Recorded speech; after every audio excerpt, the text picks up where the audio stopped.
CCIJ, Jésus est capable. CCIJ, Jésus est capable. CCIJ, Jésus est capable. Chers communautaires, chers frères et sœurs en Christ, que le Seigneur vous bénisse et qu'il vous garde. Je suis le pasteur Kofi Noyer-Dija de la communauté Cœur Immaculé de Jésus, sise en République de Côte d'Ivoire. Nous avons tous ensemble, depuis un certain temps, entendu tous les enseignements concernant la famille. Nous avons dit que Dieu a béni l'homme. Et depuis la création, Dieu a créé la cellule familiale et il a béni la cellule familiale. Dieu a donné à l'homme de recevoir de lui la bénédiction matérielle et financière à travers le travail. Et nous avons donné tous les conseils concernant la gestion de nos activités afin que nous puissions en tirer le maximum de profit et mettre ce profit-là au service de deux familles qui sont la famille biologique et la famille spirituelle. Nous avons donné les conseils concernant la famille biologique. Et donc aujourd'hui, nous allons voir nos responsabilités en tant qu'enfants de Dieu relativement à la famille spirituelle, c'est-à-dire à l'Église. Et donc, aujourd'hui, nous allons commencer une série d'études concernant justement la famille spirituelle, c'est-à-dire l'Église, et nos responsabilités vis-à-vis de cette famille spirituelle. Ce thème-là, ce sujet sera traité en deux parties. Il y aura une première partie. Dans la première partie, nous allons situer les responsabilités des chrétiens dans l'Église locale, c'est-à-dire dans nos différentes communautés religieuses. Et il va y avoir deux chapitres, chaque partie faisant l'objet d'une étude détaillée. La deuxième partie va concerner la responsabilité de l'Église dans le monde.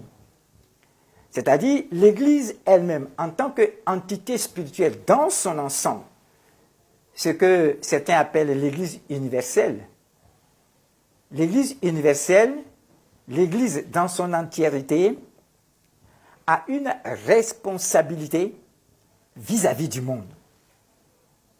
Et donc, pour être plus clair, à l'intérieur de chaque communauté chrétienne, les chrétiens et les chrétiens ont des responsabilités à l'intérieur de leur communauté chrétienne. Maintenant, l'ensemble de toutes les communautés chrétiennes forment ce qu'on appelle l'Église de Christ. Et donc, l'Église dans son ensemble a une responsabilité vis-à-vis du monde. Et c'est ce qu'on va appeler la responsabilité ou l'enjeu de l'Église dans le monde. Et donc aujourd'hui, nous allons parler des responsabilités des chrétiens et des chrétiennes dans l'Église locale. Alors, l'Église est une famille spirituelle qui est composée de l'ensemble des personnes qui ont mis leur foi en Jésus-Christ en l'acceptant comme Seigneur et Sauveur. Et ces personnes-là sont regroupées en des communautés ayant des dénominations différentes, mais partageant une foi commune. Car ces communautés aspirent toutes au même salut dans le Dieu créateur qui, à travers Jésus, a accompli parfaitement ses œuvres ici-bas.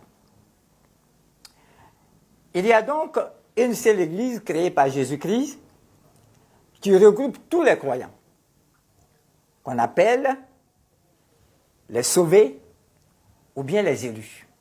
C'est donc à la fois un ensemble de familles fraternelles solidaires dans la foi qui sont réparties sur toute la surface de la terre. L'ensemble de tout cela, comme je l'ai dit, va constituer le peuple de Dieu, va constituer la nation sainte de Dieu, ce que l'apôtre Paul appelle l'Israël nouveau de Dieu, dont la capitale est la Jérusalem céleste. Donc, il y a une double manifestation de la foi chrétienne, au plan physique ou géographique, dans les églises locales, et cela va se traduire par ce qu'on appelle la communion fraternelle, l'édification, l'exaltation ou l'adoration, ou tout simplement le culte, la mission d'évangélisation et l'implantation des communautés chrétiennes, ou bien de ce qu'on va appeler les églises locales. Qu'est-ce que ça dit? Au plan de l'église, c'est-à-dire de la communauté où les chrétiens sont ou pratiquent leur foi, ils doivent manifester cette foi-là à travers ce qu'on appelle la communion fraternelle, l'édification, c'est-à-dire l'enseignement, l'exaltation, c'est-à-dire le culte, les missions d'évangélisation et les implantations de communautés chrétiennes ou bien d'églises. Ça, c'est au plan géographique dans les communautés chrétiennes. Maintenant, au plan spirituel, conformément à la volonté absolue de Dieu, Dieu, lui, ne voit pas ces différentes dénominations, mais Dieu voit que toutes ces dénominations éparpillées sur la terre, Dieu les voit comme une seule dénomination, c'est-à-dire une seule église, parce que Christ a créé une seule église. Et donc, cette église-là, elle est appuyée sur la vérité qui est la colonne et l'appui de la vérité. C'est-à-dire que cette église-là repose sur la vérité. Cette vérité-là constitue la colonne vertébrale. Et donc, toutes les communautés chrétiennes éparpillées sur la terre possèdent cette vérité et doivent défendre cette même vérité, une seule même vérité que l'Église possède. Et c'est en cela que nous avons déterminé les églises locales et l'Église universelle. Frères et sœurs, nous allons ensemble déterminer nos responsabilités. Nous avons compris que ces responsabilités-là, dans nos églises, c'est-à-dire dans l'église locale, les églises qui sont éparpillées de façon géographique sur la terre, auxquelles nous appartenons, ces églises-là ont des fonctions essentielles, à savoir la communion fraternelle, l'édification, l'évangélisation et l'implantation des églises ou des communautés locales. Donc, nos responsabilités vont être évidemment liées aux fonctions de l'Église. Les chrétiens et les chrétiennes doivent s'engager par rapport aux fonctions essentielles de l'Église. C'est-à-dire, on doit s'engager par rapport à la communion fraternelle, on doit s'engager par rapport à l'édification, on doit s'engager par rapport à l'adoration ou l'exaltation, c'est-à-dire au culte, on doit s'engager par rapport à l'évangélisation, on doit s'engager par rapport à l'implantation des églises. Donc notre engagement s'est fait au niveau de ces fonctions essentielles de l'Église. Si on ne s'engage pas, ça va être difficile pour l'Église de réussir sa mission. Et cet engagement est fait, d'une part, au niveau spirituel, donc un engagement spirituel, et puis d'autre part, un engagement financier. Et donc, nous allons nous intéresser, dans un premier temps, à l'engagement spirituel. C'est-à-dire, comment nous allons exprimer de façon pratique notre foi. Comment nous allons matérialiser notre foi par rapport aux fonctions de l'Église. Et donc, nous abordons la première leçon par rapport à notre engagement spirituel, la première leçon qui est la communion fraternelle. Qu'est-ce que c'est que la communion fraternelle? Pourquoi est-ce que c'est important de savoir ce que c'est que la communion fraternelle? C'est lorsqu'on a compris cela qu'on pourra alors prendre nos responsabilités, qu'on pourra savoir nos responsabilités et donc poser les actes qu'il faut pour que notre témoignage soit parfait au regard de Dieu, au regard de l'Évangile, au regard de la saine doctrine, au regard de ce que les anciens nous ont laissé, c'est-à-dire les apôtres. Le texte principal, la communion fraternelle, c'est Actes chapitre 2, verset 42. Et nous allons lire les différentes versions de Actes chapitre 2, verset 42, pour que nous puissions mieux comprendre ce que c'est que la communion fraternelle. Lisons d'abord Actes chapitre 2, verset 42. Il a dit ceci. Régulièrement et fidèlement, les croyants écoutent l'enseignement des apôtres. Ils vivent comme des frères et des sœurs. Ils partagent le pain et vivent ensemble. Ça, c'est la version parole de vie. Version parole de vie vivante.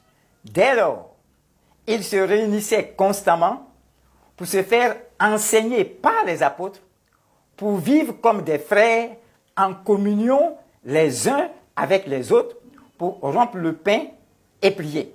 Et donc, nous retenons vivre comme des frères et des sœurs. Deuxièmement, vivre comme des frères et des sœurs, mais comment? En communion les uns avec les autres. Et c'est ce que l'Église, à ses débuts, a expérimenté. La communion. La communion dite fraternelle. Et donc, les chrétiens doivent vivre comme des frères et des sœurs en Christ parce que Dieu nous a appelés tous à la communion. Dieu a voulu que ses enfants qu'il sauve soient un entre eux et soient un avec Dieu. Et c'est ce que nous fait comprendre l'apôtre Paul en 1 Corinthiens chapitre 1 verset 9. Je lis la parole de Dieu. Dieu est fidèle. Lui qui vous a appelé à la communion de son Fils Jésus-Christ, notre Seigneur. Version parole de vie. Il est fidèle, le Dieu qui vous a appelé à vivre avec son Fils Jésus-Christ, notre Seigneur. Donc, notre communion, c'est que Dieu a décidé que nous vivions en communion en frères et sœurs par rapport à son Fils Jésus-Christ. Notre union doit être par rapport à Jésus-Christ. Donc, être unis avec Jésus-Christ et être unis à nos frères et sœurs. La question est de savoir qui est Jésus pour toi. C'est lorsqu'on a compris cela qu'on pourra alors vivre parfaitement cette communion dans le Christ et cette communion avec nos frères et sœurs. Dans certaines versions, il est dit que les chrétiens étaient assidus à l'enseignement, c'est-à-dire ils étaient réguliers à l'enseignement des apôtres et ils vivaient dans la communion des apôtres. La communion des apôtres. Pourquoi? Pour qu'on puisse bien comprendre cela, nous allons lire 1 Jean, chapitre 1, verset 3. C'est l'apôtre Jean qui parle. Il est apôtre et voici ce qu'il dit. Il ne dit pas ce que j'ai vu et entendu. Il dit ce que nous avons vu et entendu. Nous vous l'annonçons à vous aussi, afin que vous soyez en communion avec nous. Or, notre communion est avec le Père et son Fils Jésus-Christ. Donc, les apôtres nous appellent, les chrétiens et les chrétiennes que nous sommes, à être en communion avec eux. Et les apôtres, leur communion est dans le Père et dans le Fils. Leur communion est avec le Père et avec le Fils. Donc nous commençons à bien comprendre que c'est la foi dans le Père et dans le Fils qui crée cette communion et qui fait que, étant dans une communauté chrétienne donnée, étant dans une dénomination donnée, nous nous sentons frères et sœurs dans le Seigneur. Ce n'est pas par le lien de sang, mais c'est par le lien de la foi que nous communique l'esprit de l'adoption, l'esprit de Christ, qui fait que nous sommes des enfants d'adoption et que nous héritons par conséquent des héritages de Jésus-Christ de Nazareth. Nous sommes donc co-héritiers avec celui qui est héritier du Père. Et donc, voici ce que c'est que la communion. Et cela est créé par les œuvres de Jésus-Christ de Nazareth, qu'il a posées à la croix, et qui nous a demandé à tous de commémorer, d'avoir cela en nous. Et donc, sur cette base, nous allons lire 1 Corinthiens chapitre 10, versets 16 et 17. Donc, frères et sœurs, nous commençons à comprendre ce que c'est que la communion à laquelle Dieu nous a appelés. Ce n'est pas de la convivialité. Il s'agit de communion. Il ne s'agit pas de nous mettre ensemble parce que nous nous estimons comme des personnes qui vont s'inviter. Mais nous sommes des personnes qui avons été recréées en Christ par rapport aux œuvres que Christ a accomplies à la croix et qui a transformé notre être intérieur, a transformé notre nature et qui a fait de nous des sauvés et des élus par la grâce du Seigneur. Et donc, je lis 1 Corinthiens chapitre 10, versets 16 et 17. La coupe de bénédiction que nous bénissons n'est-elle pas la communion au sang de Christ? Le pain que nous rompons n'est-il pas la communion au corps de Christ? Donc, nous parlons toujours de communion. Verset 17, c'est Dieu qui répond donc à ces deux questions. C'est le Saint-Esprit qui répond à ces deux questions. Et il est dit, puisqu'il y a un seul pain, nous qui sommes plusieurs, nous formons un seul corps car nous participons tous à un même pain. Et donc Dieu nous fait comprendre que nous, chrétiens qui appartenons à une même dénomination, par rapport au sacrifice de Jésus et par rapport à la scène qu'il a instituée, et qu'il voudrait que nous gardions dans notre mémoire et dans notre cœur, à travers la scène, que nous puissions nous sentir membres d'une seule famille. Mais en même temps, l'Église est aussi à un niveau universel. L'Église est la nation sainte de Dieu. L'Église est l'Israël nouveau. Et donc, tous les enfants de Dieu, tous les chrétiens et chrétiennes qui sont dans les autres communautés chrétiennes, participant à la même scène, au même sacrifice, se retrouvent donc concernés par cette parole, cette révélation de 1 Corinthiens chapitre 10, versets 16 et 17, à savoir, puisqu'il y a un seul pain, puisque nous participons au même sacrifice, puisque nous prenons la même communion, quel que soit son nom, alors le Seigneur dit, comme c'est un seul corps qui a été offert, donc un seul pain, nous qui sommes plusieurs, nous formons un seul corps. Donc nous devons comprendre que, étant dans ma dénomination, j'appartiens aux autres dénominations parce que nous appartenons tous à Jésus-Christ de Nazareth. Voici donc ce que c'est que la communion fraternelle, ce que devait être la communion fraternelle. Elle est dans notre conscience et nous devons l'accepter comme telle. Et donc, en pratiquant cette communion fraternelle, nous devons dire que nous sommes frères et sœurs, nous tous qui avons accepté Jésus. Or, qu'est-ce qui se passe? Quelle est la réalité? Il y a des chrétiens qui sont de la même dénomination, mais qui ne vivent pas en frères et en sœurs. Quel est le problème? Quels sont les facteurs qui viennent diviser des enfants qui, logiquement, devaient être dans la même communion parce que appartenant à la même dénomination? Et puis, il y a des chrétiens appartenant à une dénomination qui taxent les autres frères et sœurs des autres dénominations de non-chrétiens. Alors que nous dit la parole de Dieu? Dieu nous amène au discernement pour que nous puissions discerner les choses. Et c'est à travers 1 Corinthiens chapitre 12 versets 2 et 3, dans la version Parole de vie vivante, que je vous recommande particulièrement, parce que cette version est claire. Et donc c'est à travers 1 Corinthiens 12, versets 2 et 3, que nous allons recevoir le discernement, pour que nous puissions réagir comme des chrétiens qui sont dans la communion du Père et du Fils. Sinon, nous serions dans l'excommunion du Père et du Fils. Or, nous devons être dans la communion du Père et du Fils.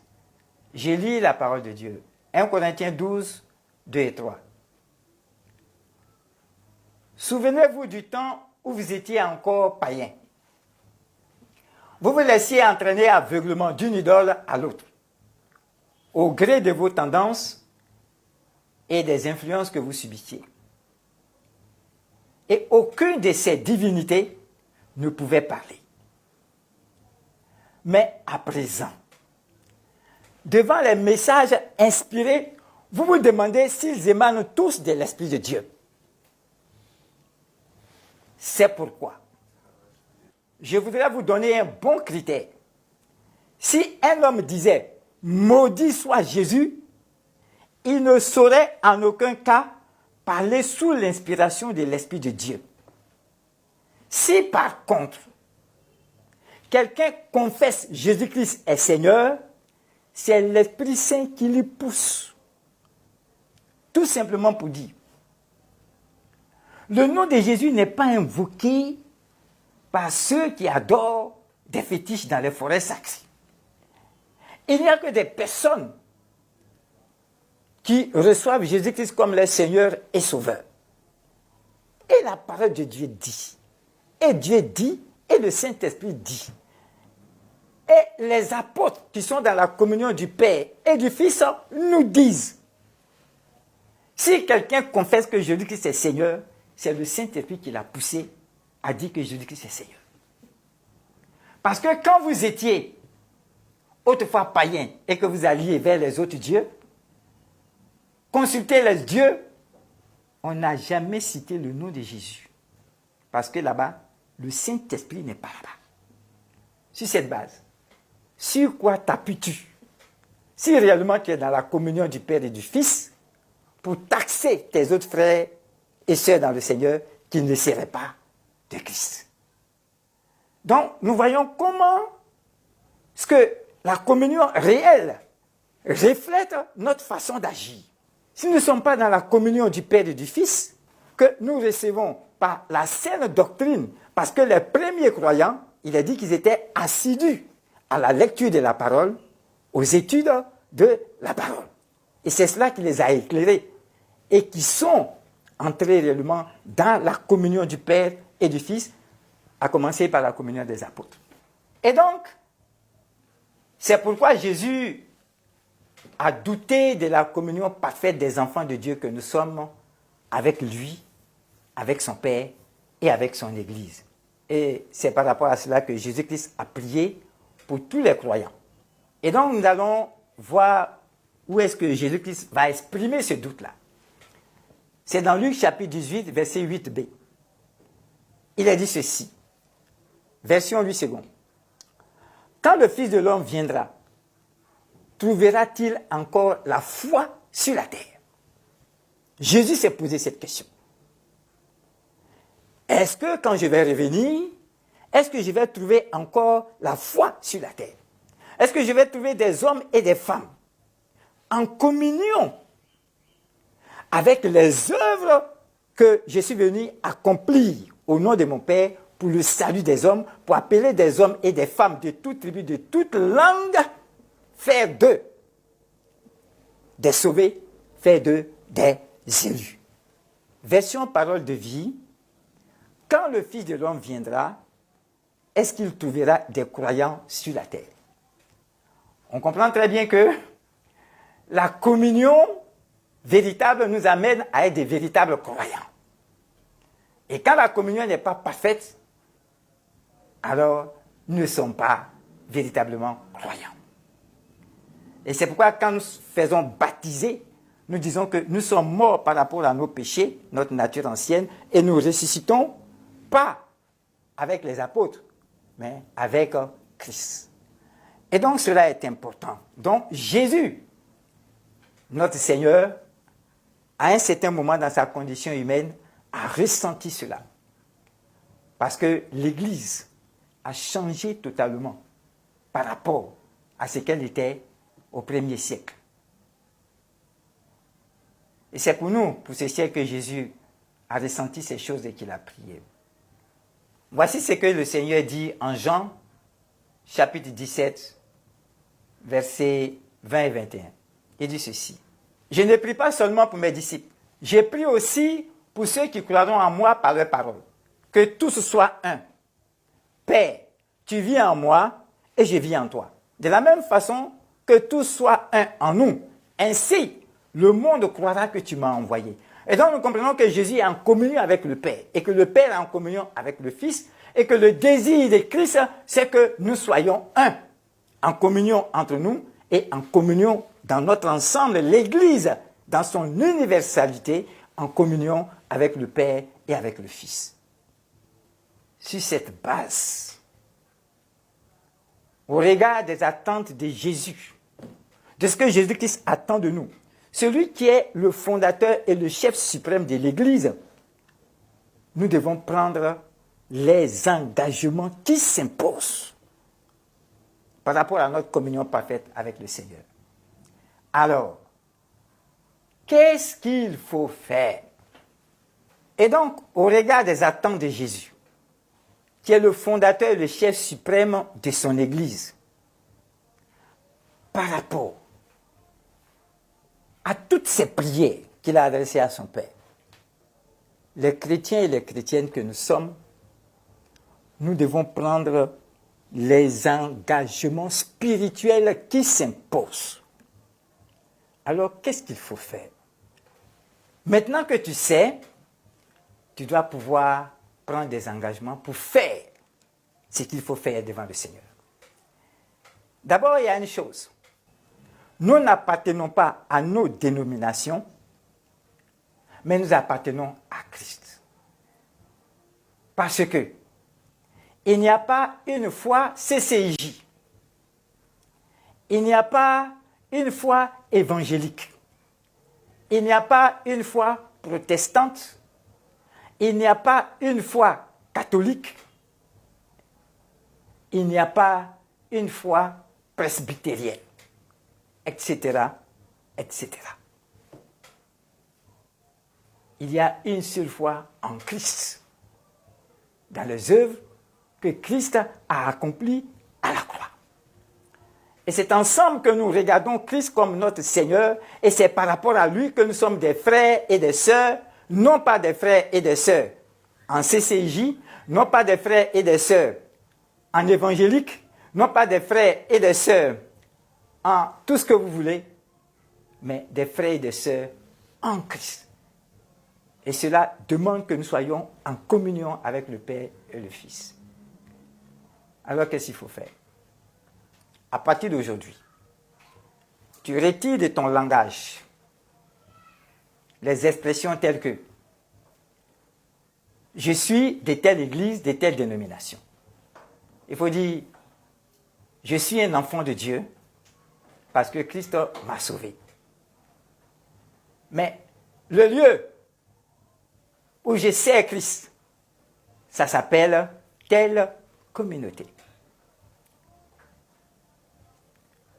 Que faut-il faire? Il faut aimer ses frères et sœurs. Si nous appartenons à des dénominations, ces dénominations appartiennent à Christ. Chaque dénomination peut se distinguer des autres par rapport à quelque chose de distinct. Mais cela ne fait pas de nous des chrétiens et des chrétiennes différents ou différentes des autres. C'est ce que nous devons comprendre. Et c'est ce que nous devons faire. Changer complètement d'attitude. Si tu t'en vas au village ou quelque part, où ta dénomination n'est pas représentée là-bas, dimanche, tu ne dois plus te dire que par rapport à ma foi dénominationnelle, je ne peux pas aller à l'église parce que cette église est pour des personnes qui appartiennent à une autre dénomination. Donc le Jésus-Christ qui s'en vont adorer, le culte qu'ils vont rendre à ce Jésus-Christ n'est pas mon Jésus à moi. Donc partout où tu vas, quel que soit le lieu où tu te trouves, là où on confesse le nom de Jésus-Christ, dis-toi que le Saint-Esprit est présent. Et donc, va et adore ton Dieu. À partir de maintenant, pour que tu puisses entrer dans la communion fraternelle, tu ne dois plus dire un tel, une telle, appartenant à telle communauté chrétienne, n'est pas du Seigneur. Si tu estimes que la personne n'est pas du Seigneur selon toi, alors jeûne pour cette personne. Prie pour cette personne pour que cette personne devienne ce que tu voudrais qu'elle soit. Je pense que, ayant su ce que tu devais savoir sur la communion fraternelle, il est aisé pour toi de tirer les leçons. Si tu te retrouves dans cette parole que tu viens d'entendre, sache une chose, que même les disciples, les apôtres qui étaient avec Jésus-Christ, ils ne l'ont pas compris tout de suite, pendant que Christ était au milieu d'eux. C'est par la suite qu'ils ont tout compris. Et nous sommes dans une marche avec le Seigneur. Nous sommes dans une marche avec le Seigneur. Et Christ a déjà prié pour nous. C'est parce qu'il sait que cela devait arriver, que ce siècle-là allait être difficile pour les enfants de Dieu. Nous qui sommes surtout de ce siècle. Parce que l'Église a fait des choses auparavant au nom de Christ qui a jeté l'opprobre sur l'Église. Et donc, il nous appartient, à partir d'aujourd'hui, de comprendre que nous sommes tous de Christ. Tous ceux qui confessent le nom de Jésus. Que le Seigneur te soutienne. Que le Seigneur t'aide pour enlever tout ce qui est préjugé, tout ce qui t'empêche de voir ton frère et ta sœur dans le Seigneur et l'embrasser et lui dire que le Seigneur te bénisse. Que le Seigneur t'aide pour que tu comprennes que nous sommes des enfants d'une seule et même nation sainte, la nation de Christ. Enfin, je voudrais te dire que ne laisse jamais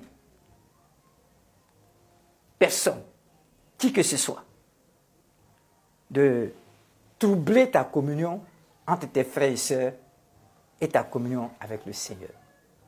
C'est pourquoi je voudrais finir sur ce conseil. Parce que en ce siècle troublé, tous les pays du monde connaissent ce qu'on appelle les guerres, les déchirements par rapport à des échéances électorales dans tous les pays du monde, par rapport à la démocratie.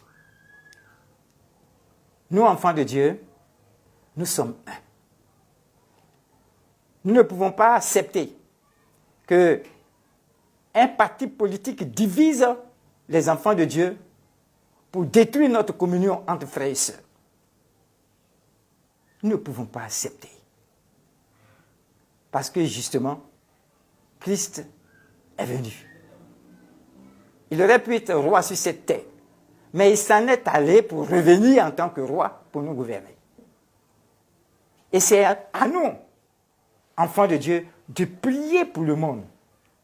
Mais on ne peut pas être juge et parti.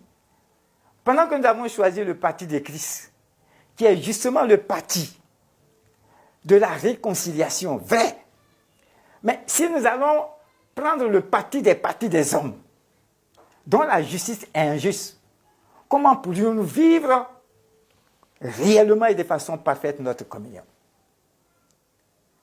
Seigneur, je bénis ton nom pour ces paroles que tu donnes à tes enfants que nous sommes. Et je prie, mon Père, que l'Esprit, le Saint-Esprit qui nous conduit dans la vérité, nous aide à nous affranchir totalement de toutes ces forteresses mentales, au nom de Jésus, afin que tes enfants que nous sommes, nous soyons totalement libres. Parce que le Seigneur a dit, en Jean 17, verset 21, que c'est lorsque notre communion entre nous sera parfaite.